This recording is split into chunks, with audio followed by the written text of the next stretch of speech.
Quand en 1983, il est apparu qu'Abidjan saturé devait être affranchi d'un certain nombre de ses institutions et administrations, il fut décidé de transférer la capitale au cœur du pays. Et c'est tout naturellement sur Yamoussoukro, en plein essor et d'ores et déjà situé au carrefour des grands axes de communication, que le choix se porta.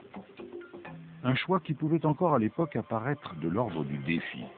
Un défi néanmoins largement encouragé durant près de 30 ans par la ferveur de Félix Houphouët-Boigny et qui aboutit à la construction d'un certain nombre d'institutions politiques, administratives, universitaires, culturelles, touristiques et cultuelles, dont la célèbre basilique. Mais un défi désormais définitivement relevé, à dessein et avec panache, par Laurent Gbagbo, qui engage aujourd'hui le destin de Yamoussoukro vers de nouveaux horizons, encore plus fastueux, encore plus déterminants pour son avenir de capitale de la Côte d'Ivoire et de tous les Ivoiriens. Déjà se dessine la zone administrative et politique avec ses jardins soulignant pour mieux les révéler les hauts lieux de la démocratie. C'est en effet dans cet écrin de verdure et avec toute la noblesse requise que s'installeront les institutions législatives avec l'Assemblée nationale et le Sénat, les institutions judiciaires du palais de justice et de la Cour suprême, le pouvoir exécutif avec la primature, les ministères et la présidence de la République. De part et d'autre de ce lieu majeur s'installe une urbanité contemporaine, dont les îlots, ouverts ou séquencés, accueillent logements et bureaux, équipements scolaires et sportifs.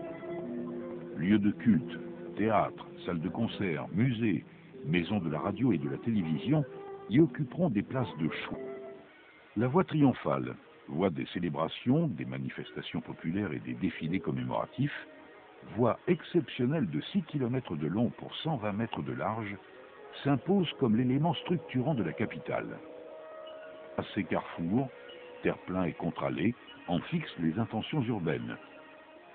Sols pavés ou plantés d'arbres, fontaines et murs d'eau, totems dressés, luminaires évocateurs de clochettes, de pousses de bambou ou de lampes à huile entissent les parcours et en panachent les ambiances.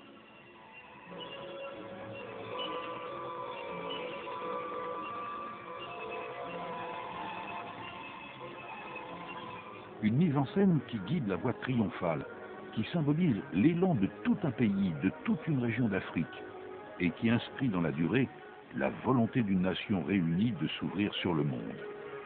Une mise en scène, enfin, qui va à la rencontre de l'histoire.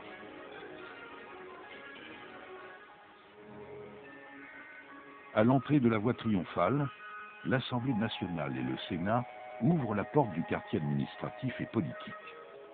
Au cœur du jardin africain, dans la perspective de la voie triomphale, une vallée se creuse. Symbole de la fertilité de la terre ivoirienne, fruit du travail de ses paysans, elle est dominée par le palais présidentiel, dont l'image traduit l'excellence d'un pouvoir exécutif fort, qui a réussi à fédérer les populations du Nord et du Sud, et qui s'engage à exalter une identité nationale. Pont de la réconciliation, le palais présidentiel se glisse entre deux boucliers protecteurs dont les cornes verticales accentuent l'impulsion ici engagée et les lames de verre dichroïque horizontales par les couleurs et reflets là encore diaprés qu'elles renvoient, celles d'une modernité en marche. Pont jeté pour rejoindre un futur prometteur, le palais présidentiel souligne la puissance d'une nation réunie.